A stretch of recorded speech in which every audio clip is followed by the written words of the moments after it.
emails are now being circulated by a lot of Democrats that are trying to allege that Trump had something to do with Epstein in some way that was nefarious, that was against the law, involved with the trafficked girls. They've been, of course, claiming this for a while now. And when I'm going to break down this evidence, we're going to go through all the emails and just kind of look and see what's happening and take a realistic approach at what we do have, the actual facts of the case, not the feelings of what we want to be true, but just simply what we do have available to us. So before we get into this video, just a quick reminder to like this video and to subscribe to the channel as well. All right, so the first email I want to go over here is the one that Democrats are trying to use and weaponize against Trump right now. So this is an email that is from Jeffrey Epstein talking about this whole situation.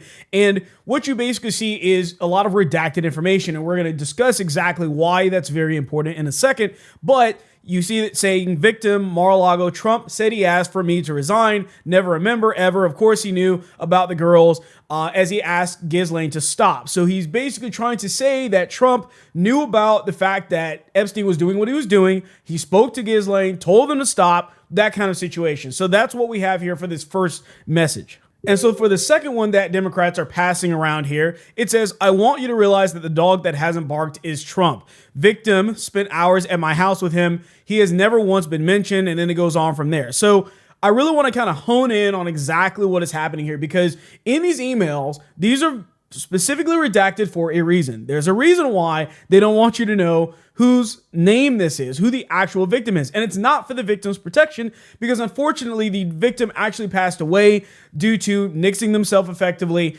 And so that's what is happening right now. So CNN ran an article on this situation outlining and detailing a little bit of what was happening. So we're going to go through a bit of that. So the actual victim's name here, the victim's name that was in the emails is Virginia, I believe it's pronounced Guffrey. So she's one of Epstein's most prominent survivors.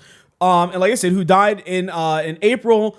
And basically, she was accusing Democrats at the time of hiding her name because she had not alleged Trump to have done anything wrong. I want to kind of hone in on that for a second, because you have a victim. The victim here that they are using to try and weaponize this email against Trump is actually somebody that said, you know what? Trump is actually not guilty. He had nothing to do with this. And in fact, I think that you guys, as the Democrats, are trying to hide me and suppress my voice, an actual victim, because of the fact that I didn't have anything bad to say about Trump.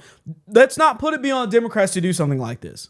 So she also wrote a book where she mentions and talks about her father, who was a maintenance worker at Mar-a-Lago in the year 2000. So he got her a job as a locker room attendant. And she wrote in this book, Trump couldn't have been more friendly, telling me it was fantastic that I was there. Asked, do I like kids? Do I babysit? He explained that he owns several houses next to the resort that he lends to friends, many of whom had children who needed tending as well. So Trump just having a nice, friendly conversation, because this was the thing that people need to realize. Trump was always this way. He always wanted to get to know people and talk to people. That's always the way that he's been.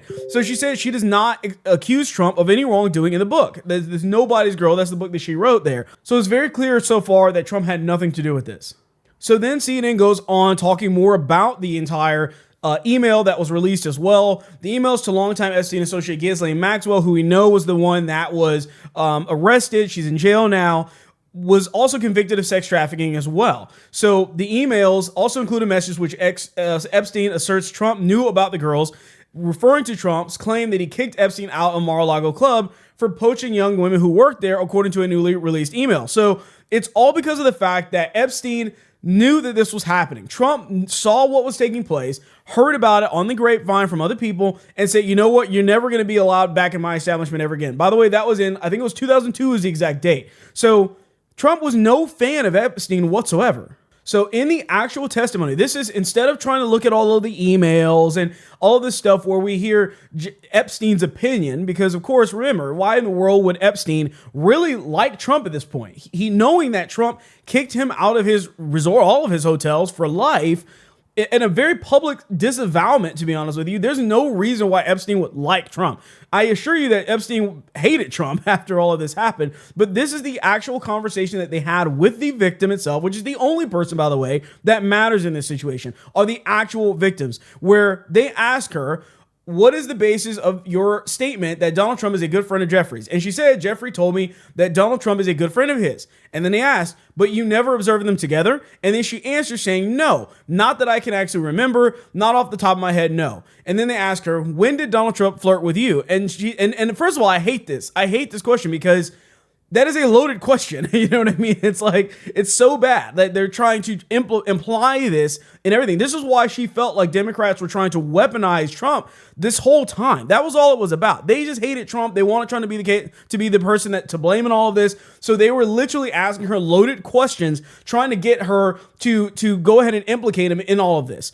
So she said he didn't. That's what's inaccurate. And then they asked, did you ever see Trump at Jeffrey's home? And she said, not that I can remember. And then they said, on his island. And she said, no, not that I can remember. In New Mexico? No, not that I can remember. In New York? Not that I can remember. All right, if you could turn to the second page and then to go on from there. So they are trying so hard in this situation to push Trump like this.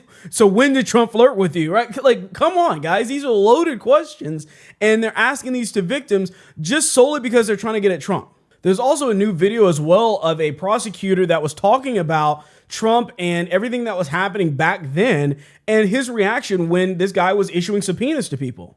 The only thing that I can say about President Trump is that he is the only person who, in 2009, when I served a lot of subpoenas on a lot of people, or at least gave notice to some pretty connected people that I wanted to talk to them, he is the only person who picked up the phone and said, let's just talk. I'll give you as much time as you want. I'll tell you what you need to know, and was very helpful in the information that he gave and gave no indication whatsoever that he was involved in anything untoward whatsoever, but had good information that checked out and that helped us, and that we didn't have to take a deposition of him. That was in 2009? That was in 2009.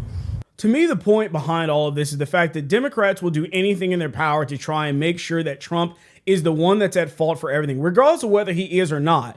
They don't care about these victims. And I want to make it very clear. I want the Epstein files too. I want to make sure that everybody that was involved in going to that island is convicted of whatever crime they are guilty of.